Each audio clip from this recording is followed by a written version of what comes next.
ज्याला कर नाही त्याला डर कशा. कायदा लॉ असं सांगतो, एखाद्या प्रकरणात जर नार्को टेस्ट करायची असली आणि जर आरोपी असले ते आणि आरोपींनी जर नाही म्हणले तर नार्को टेस्ट नाही करता येत.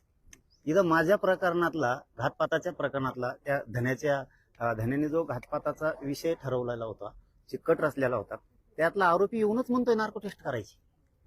मग त्या अर्जाला मंजुरी द्या, त्याची अंमलबजावणी करा त्या अर्जाची. माझा पण अर्ज दिलेला आहे, दोन्ही अर्जाची मंजुरी द्या, नार्को टेस्ट करा, दूध का दूध पाणी का पाणी होऊ द्या. कारण ही अशी संधी आहे आता. कारण ते परळीचं ते खरकट आहे ना, ते गप बसणारच नाही. ते असेच पुन्हा पुन्हा जामीन झाले की पुन्हा पुन्हा कटर असणार, पुन्हा पुन्हा डावर असणार आणि पुन्हा घात घडून आणणार. हे 100% ते करणार आहे. आणि हे तेव्हाच लक्षात येतं बघा की पुन्हा पुन्हा उचकवलं जातं. जो कोण म्हणतोय ना, मला त्याच्याबद्दल तर बोलायचंच नाही, आरोपीबद्दल. हे सगळं घडून जे आणतोय ना, तो धन्याचे हेच घडून आणतोय. म्हणून मी हे आरोपींबद्दल बोलतच नाहीये. परंतु त्यातून एक गोष्ट लक्षात येते, काल जर परवा किंवा 2-4 दिवसापूर्वी जे काय प्रेस झाली आणि इथं सांगितलं गेलं की माझी जरंगीचे नार्को टेस्ट करा, तू लईच धुतल्या तांदळाचा होता ना तो आरोपी, तो असं म्हणायला पाहिजे होतं. तो म्हणला ना, समाजाचा मला जे डाग लागलाय आता तो कसा पुसायचा. तू जर खास धुतल्यावर तांदळाचा होता ना, तर तो म्हणायला पाहिजे होतं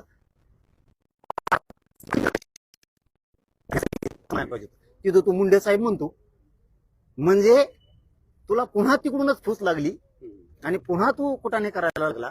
त्याचा अर्थ असा होतो की काय बरं का, मी गप्प बसलो होतो.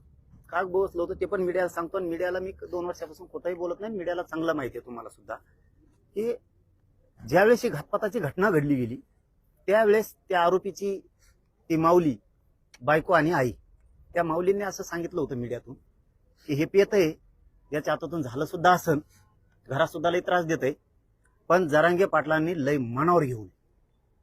मला कुठंतरी ते शब्द जिवारी लागल्यासारखं झालं की त्याची आई आणि ती बायको खूप सोन्यासारखे आहेत, चांगले आहेत, की चला जाऊ द्या, त्यांनी मीडियातून का होईना म्हणलेत ना. पण हे असं पोरग आहे, हे स्वतः सुखाने खायचं नाही आणि त्या घरच्याला सुखाचे तुकडे नाही खाऊ द्यायचं. आणि याला कुणीतरी सुखाचे तुकडे खाऊ द्याय ना, कुणीतरी फूस लागेल. म्हणून मी आता SP साहेबांना सुद्धा तेच सांगितलं की जामीन झाल्याच्या नंतर पुन्हा CDR काढा, कोणाकोणाचे फोन आले किंवा कोणाकोणाकडे गेला ते लोकेशन काढा. याच्यात कोण कोण आहे ते त्याच्या कुटुंबातला जरी मदत करणार असला तरीही त्याला आरोपी करावं लागणार आहे. तिथं पर्याय नाहीये. याला कुणी धमकीलंय का तो बोल म्हणून, किंवा याला कुणीकडून आणखी सांगितलं गेलंय का, किंवा असा संशय येतो की काही इसार फिसार घेतला होता का काय, म्हणून याला जामीन झाल्यावर बी झोपून देणार की तू हे कुठाने करत त्यांच्या विरोधात बोलच. आणि तू जे जे आरोप करणार आहेस ना, ते आता तुला जाहीरपणानं सांगतो, मी थांबलो होतो काही गोष्टीसाठी. तो जामीनच होऊ द्यायचे नसते तर आम्ही वकील उभा केले असते पुढून कचाकच. आम्ही सुद्धा खूप काही गोष्टी करू शकलो असतो. पण तो ते बोलायला लागला ना, त्याला आता ते आरोप जे जे करणार आहे ते आरोप त्याला सिद्ध सुद्धा करावं लागणार आहेत. नसता पुढच्या काळात फौजदारी गुन्हे दाखल होणार आहेत त्याच्यावरती. आता जे जे आरोप करणार त्या आरोप त्याला सिद्ध करावं लागल. जो कोणचा आरोप करील त्याचा, नसता त्यांनी सिद्ध जर नाही केला ना पुराव्यासहित आरोप केलेला, तर फौजदारी गुन्हे दाखल होणार आहेत. त्याला आता सुट्टी नाहीये. म्हणजे आणि धन्याला तर नाहीच. मी यांच्याविषयी तर बोलतच नाही, आरोपींविषयी, आणि त्यांच्याविषयी बोलणार नाही. आणि तुम्हाला सांगतो, मला इच्छा बी नाही त्यांच्याविषयी बोलायची. धन्या गप्प बसतच नाहीये. ते परळीचं खरकट गप्प बसायलाच तयार नाहीये. ते राहून राहून राहून राहून पुन्हा ते उचकीत आहे हे असले प्रकरण.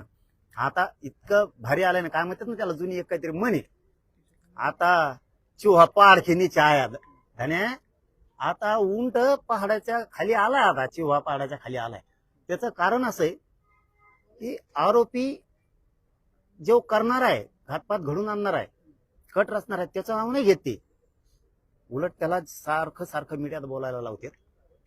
याचा अर्थ जे आरोपी आहेत ना, बघ सांगणारे तुम्ही, आरोपी घातपात धन्यानी ठरवलंय म्हणून रेकॉर्डिंग घ्या तुमच्या मोबाईलची, आमच्या नाही. सगळ्या गोष्टी त्या तुमच्या. तुम्ही जर आता मीडियात येऊन म्हणत असला की आम्हीच रचलंय आणि तिकडून नाहीच आहे, तुम्हीच सांगितलेलं आहे तुमच्या बैठका त्याच्या संघ रेस्ट हाऊसला झाल्या, त्या परळीच्या खरकाट्या संघ. आणि आता अशी योग्य वेळ आली की आरोपीच जर म्हणतोय नार्को टेस्ट करा, तर तपास यंत्रणेनं तो अर्ज आता कोर्टापुढे ठेवला पाहिजे, त्याला मंजुरी घेतली पाहिजे, त्याची अंमलबजावणी केली पाहिजे आणि त्या तीनही आरोपीची नार्को टेस्ट आता तपास यंत्रणेनं मागायला पाहिजे आणि त्या परळीच्या खरकाट्याची धन्याची पण आणि माझी पण एकूण 5 जणांची होणं गरजेचं आहे आता. कारण आरोपी म्हणतोय, एक तर आरोपी जर नाही म्हणला ना नार्को टेस्टला तर नाही करता येत. आता आरोपीच म्हणतोय म्हणल्यावर किती भारी झाला. आता ह्यो जर तिथं गेला नसल तर नार्को टेस्ट मध्ये येणार नाही ना, आणि गेला असल याला जर धन्याला किंवा त्याच्या त्या पीएने कोणी बीडचं आहे ना ते त्यांना बोलला असेल तर नार्को टेस्ट मध्ये येणार ना ते, म्हणजे धन्या ऑटोमॅटिकच येतोय आता. म्हणून याची नार्को टेस्ट होणं खूप गरजेचं आहे. म्हणून आता यांनी तो अर्ज तपास यंत्रणेने कोर्टात दाखल करून त्याला मंजुरी घेणं गरजेचं आहे नार्को टेस्टसाठी, आणि यांच्या जामीन रद्द करून यांचे अंडर ट्रायल सुरू करणं गरजेचं आहे. पोलीस अधीक्षकांनी काय सांगितलं या चर्चेदरम्यान तुम्हाला या मागण्या केल्यानंतर? ते नाही सांगणार मी मीडियाला बाहेर, पण पण 100% हे सगळे काल कॉल रेकॉर्डिंग व्हायरल झाली, तुम्हाला गोळ्या घालू अशा प्रकारचा संवाद आहे, त्याच्याकडे कसं बघता पाटील? हे मी मोजीत असलेला गोळ्यान पाहिजे. तू येतं, तू ये क्षेत्रीय मराठा काय असतो तुला पहिल्यांदाच. कोणाची रेकॉर्डिंग? बोट सुद्धा घरी नाही जाणार, अंग तर नाही जाणार, पण बोट सुद्धा घरी नाही जाणार त्याच्या. तू ये तर. मनोज जरांगे यांच्या आंदोलनाबाबत सगळ्या गोष्टी मला माहिती आहे, मी योग्य वेळी पुराव्यानिशी सगळं बाहेर काढणार असं ते आरोपी अमोल खुले यांनी इशारा दिला.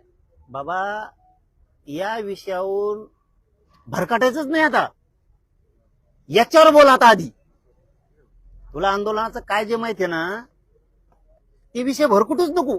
याच्यावरून भरकटायसाठी तुला लागलेला डाग पुसणारच नाहीये. त्याचं कारण सांगतो.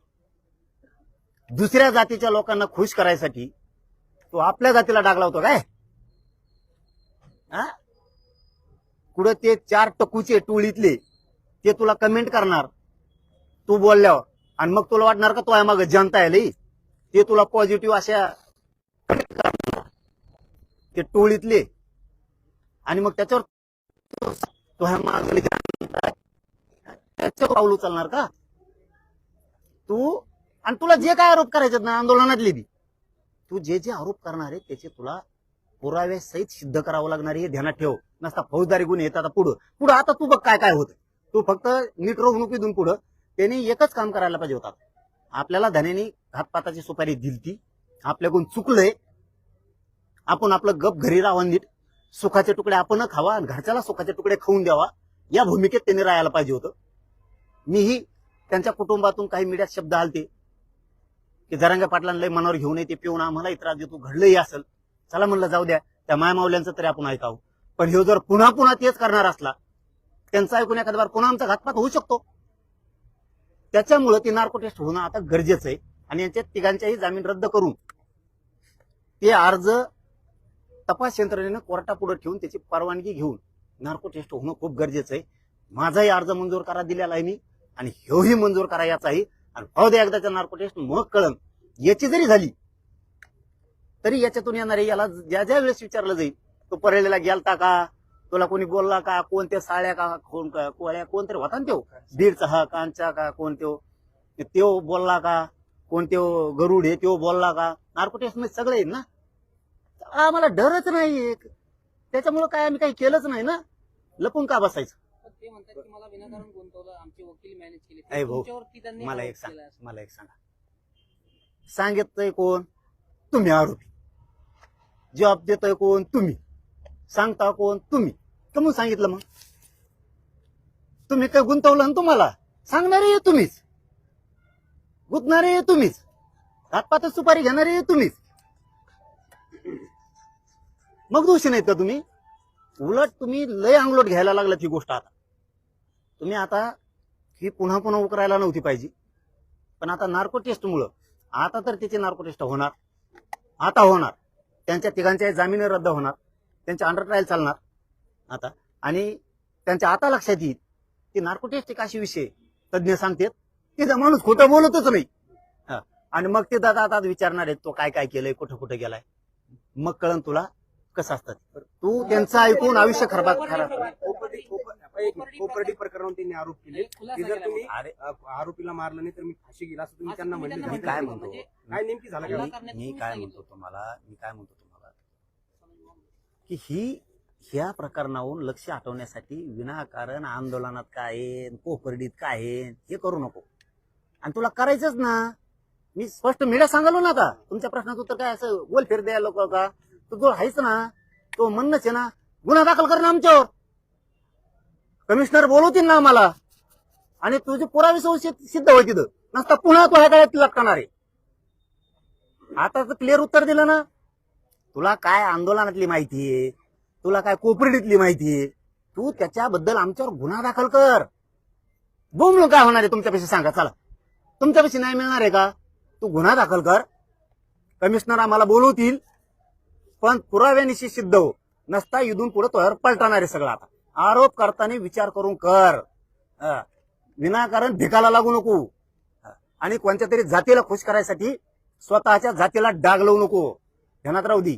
म्हणजे या सगळ्या त्यावेळी प्रकरणात इमारतीच्या सुरक्षेची मागणी केली का? तुम्हीच काढली होती, तुम्ही मला सुरक्षा नको असं म्हटलं होतं पोलीस अधीक्षकांना. आता पुन्हा काही तशी मागणी वगैरे केली का सुरक्षेची? नाही सुरक्षित नकोच हे बोलतोय मी. मैदान पाहिजे ना खरकाट्याला, त्या पद्धतीच्या मैदान पाहिजे त्याला. असं शक्य नाही येऊन धंदे नको करू. मैदान मोकळं पाहिजे ना. घातपात करायचं, चल ये, याच्या बापाच्या आवला दे का, चल ये. मी पुरं माझं संरक्षण काढलंय. मी माझ्या जालन्याच्या एसपी साहेबाला विनंती करून सांगितलंय माझं संरक्षण काढा म्हणून. तुम्ही ये, तुला कवा यायचं तवा. असले नको रे हिजडे धंदे करू. याला पाठवून त्याला पाठवून घातपात करायला लाव. आणि आता त्याच आरोपीच्या तोंडून पुन्हा वकून घ्यायला लागला. आणि फक्त आमच्या दोघांचेच नाव घेतोय. तू जर धुतल्या तांदळून होता तो आरोपी, त्यांनी सगळ्याचे नार्को टेस्ट करा म्हणायला पाहिजे होतं, मग तरी पटलं असतं आम्हाला. तू आमचे दोनच घेतून त्यांना साहेब म्हणतो. त्याचा अर्थ हे खरकट परळीचं पुन्हा एकदा यांच्या खांद्यावर बंदूक ठेवून स्वतःचं साधायला लागलाय. आणि पुन्हा मराठ्यात लावून द्यायला लागलाय. आणि हे याच्या खांद्यावर बंदूक ठेवून पुन्हा घातपात करायचा कट पुन्हा धान्याने रचलाय. याच्यात अशी शंका त्याच्या कालच्यापासून यायला लागली. त्यामुळे टेन्शन घ्यायची गरज नाही. आम्हाला कर नाही, त्याला डर कशाला, कशात बी तयारी. नार्को टेस्ट काय कशात पण. इमारतीच्या दुसऱ्या मजल्यावरून उडी मारली असं सांगतायत. ते पुणे सांगतायत इमारतीच्या दुसऱ्या मजल्यावरून उडी मारली असं पुणे सांगतायत. आणि ते म्हणतात की बनावट प्लास्टर करून फिरत होते आणि आम्ही शिक्षा भोगली. याच्यावरून भरकाटासाठी काही नको बोलू. मी सांगितलं नाही एका प्रश्नाचं उत्तर सरळ. नाही त्यांनी आरोप अरे मग ते सांगितलं ना रे, उत्तर 1 मिनिटात दिलं की नाही मी. आणि खरं दिलं की नाही, असं काय गोल गोल फिरेल तुम्हाला. तो ह्याजवळ काय पुरावे त्याच्या सहित आमच्यावर गुन्हा दाखल कर. पुराव्यासह सिद्ध होय.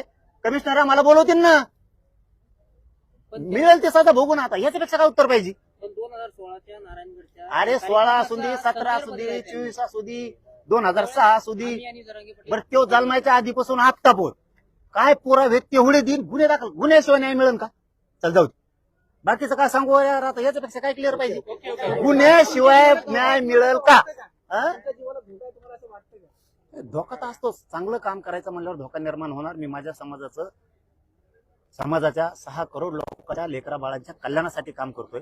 चांगलं काम करणाऱ्याच्या जीवाला धोका असतोच, पण मी मरायला भेट नाही. कारण 6 कोटी मराठी जीव वळवून टाकायला तयार आहेत आणि आमचे पोरं सुद्धा मरायला तयार आहेत. अशा तुटून पडणार आहेत एका दिवशी. तुम्ही फक्त बघा, जवळ सहन होत आहे तोवरच हे होणार.